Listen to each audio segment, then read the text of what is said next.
So over the past few weeks, I noticed something when I was out and about with my camera. I kept wanting moments to happen faster. Like I'll be standing somewhere interesting with my camera, waiting, when nothing was happening yet, or the moment wasn't quite shaping up the way I had it in my head. I'd start getting impatient. I'd start feeling restless. Like I would then start getting FOMO for the next moment and feel like I'm gonna miss out on something better further on. And I realized that feeling of impatience, that feeling of wanting to move on to the next place with a better shot or better opportunity for photos, that is not how good photos are made. And all of this, as I was thinking about it recently, brought me back to this idea that I learned from a photographer called Henri Cartier-Bresson. And it's his idea of the decisive moment.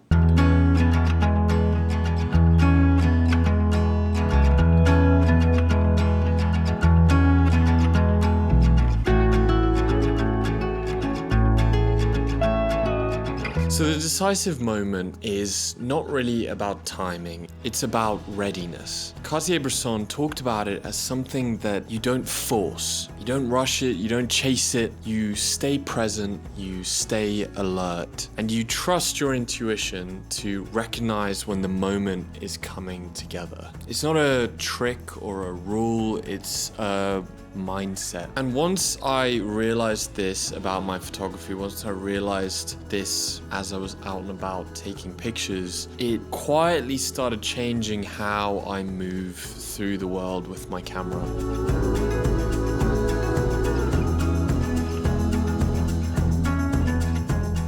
So recently we went camping in this place called Wilderness, and it was absolutely incredible. I had my camera with me, I shot a lot of photos, a lot of videos, and something that I kept reminding myself at this time was this idea of patience.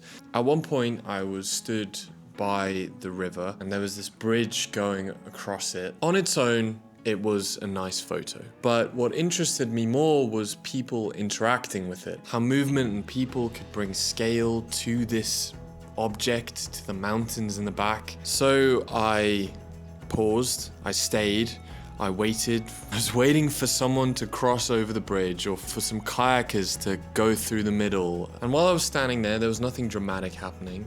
I kept thinking, oh, I should move on, but I was like, no, let me just wait for this moment, for this decisive moment to appear. And eventually that's what happened. And those small interactions with the space are, to me, what makes the photo interesting. And that moment, that decisive moment is where your intuition comes into it. You start feeling it come into frame and shaping in your viewfinder until you have to just press the shutter. And that's something that just gets better over time. The more you take photos, you start noticing when this moment is happening.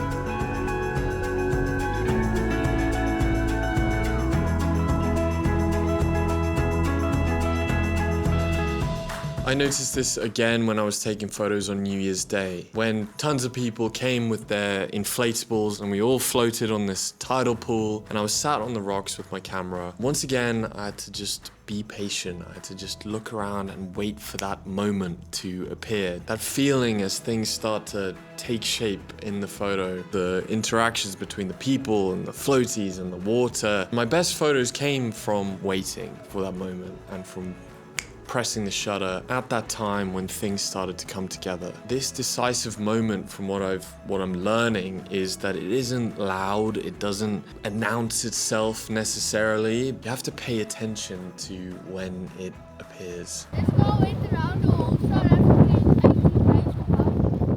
I think this matters beyond just photography. You can kind of take this into your life, this waiting for this decisive moment. It's a practice of patience, of not rushing things. I think in today's life, everything's instant. You want that moment immediately. And if it doesn't happen, then you move on to the next. And learning this in photography, it just benefits you in life. It helps you be more patient. It helps you not rush things, I think. I don't know. Sorry if all of this is a bit wishy-washy, but when I learned about this, it just kind of put a name to something that now every time I pick up my camera, I'm waiting for that exact thing. I'm waiting for that decisive moment to appear and for me to just recognize it and press the shutter. So hopefully this helps you too.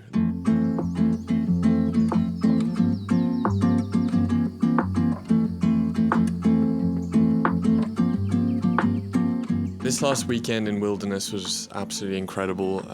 We just touched a tiny little portion of the garden route, and next time I'm back in South Africa, I would just absolutely love to go back and just keep going and just keep exploring up and down the coast. This is now our last week here in Cape Town. We were back in Onrus for a little bit, and me and Amy went for a hike. We went back to the dam that we did last week, and that was incredible. Stayed with my grandma, and so that was very sad saying goodbye there. But yeah, already planning trips back here because I can't stay away for too long. And then this week we're back in Cape Town staying with my cousins, and we've just been working. I've been planning what I want to do when we're back in the UK. We've moved house, and I'm at the moment applying for jobs now that we're going back to London, and it's just a lot more expensive. So until the freelance and the content creation life can just completely sustain everything and sustain paying bills in London, I'm just looking for some other opportunities to hopefully allow me to keep building from the lodge and keep making videos every week, because life's expensive and the UK is very expensive. I also went to a really cool gallery here in Cape Town. It was called Ultraviolet, and we just wandered around there, stumbled across it as we were going for coffee and breakfast, and I loved it. I found a really cool photographer there that I'm a big fan of now. His name's William Sheepskin. He's just had some photos in the National Portrait Gallery in the UK, so I'm gonna go and check that out when I'm back for sure. Another gallery also reached out to me when I started posting photos saying that we visited Ultraviolet, and they've invited us to come and visit them on Monday, so I'm looking forward to that. I think in the future I would love to work with more galleries. I think these videos that I make every week about photographers, they can work so well within a gallery. Interviewing photographers and anyone going and exhibiting there, it's a way of promoting the gallery, it's a way of promoting the work from the photographer, so I'm gonna start reaching out to photographers around the UK and wherever, and hopefully we can start working with some really cool ones. The last few days in Cape Town, we're gonna try and make the most of it, and I will see you next week for another video like this. Please subscribe if you love photography, if you want to join me as I figure this out every week. Follow me on Instagram, From the Lodge. I post there every week. I share videos about photographers that are inspiring me, and all of my photos I post on there as well. So thanks for watching, and I will see you in the next video.